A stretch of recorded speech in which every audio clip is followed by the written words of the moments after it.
พี่น้องแซ่บๆมันจะเป็นอาหารของเราเนาะจะมีแจ่วมีหนักไม้มีผักเนาะที่เขาม้วนไว้นั่นนี่เนาะก็มีแจ่วก็มีซุปก่อนอื่นเราจะกินหมักใหม่ก่อนหมักเกี๊ยงเนาะภาษาไทยเขาจะเอิ้นว่าหมักอันยังวะภาษาไทยคนไทยเขาเอิ้นว่าหมักส้มโอวะหมักส้มโอแต่ว่าลาวเขาจะเอิ้นว่าหมักเกี๊ยงหวาน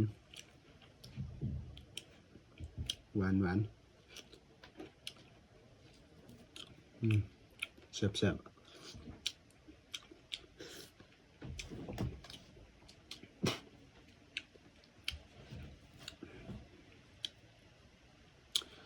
บรรยากาศดีแห้งเนาะกินอาหารกินข้าวอยู่สวนเนาะ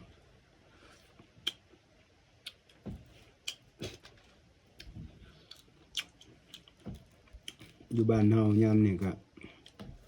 อยากหนาวแน่เพราะว่าลมพัดแห้งช่วงเดือนหนึ่งปีใหม่เดือนหนึ่งเดือนสองมันจะหนาวแถวบ้านเฮามันอากาศมันจะหนาวเนี่ย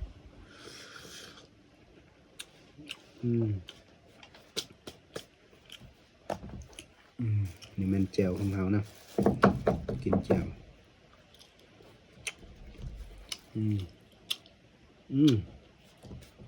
แซ่บๆ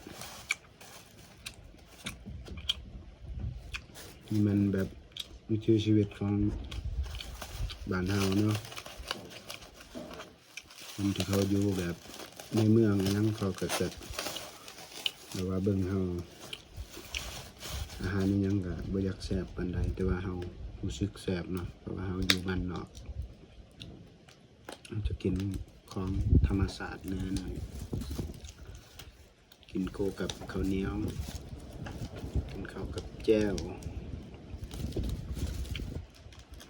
เฮ็ดเวียกมาไม่เมื่อยได้กินแจ่วกินข้าวเหนียวนี่ก็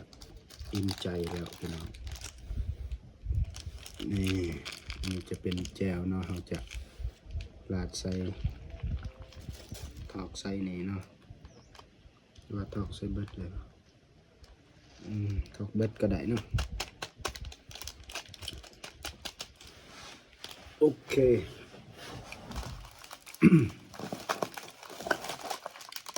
แกงของเราจะแกะเนาะเราจะเอาไว้ในท้องนี่กันเราจะกินแบบนี้เนาะเพราะว่าเราบ่ได้ถือถ้วยมาถ้วยยังเราบ่ได้ถือเนาะเราใส่ท้องในนี้เลยเนาะกินในนี้บ่วงยังก็บ่ได้ถือมาเนาะ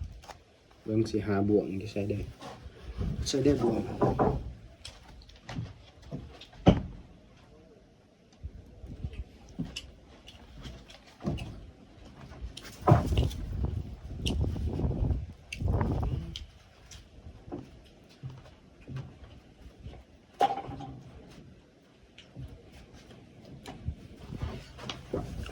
มันบ่มีเนาะพี่น้อง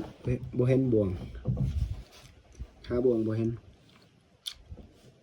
จำนี่ก็ได้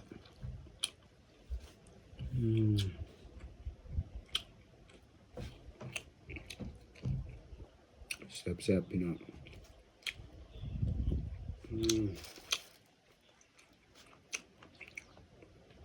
นั่งตัวนี้นี่ใครเคยกินเนี่ยตัวนี้อยู่ในมันจะมีแต่ผักเนาะนี่นะ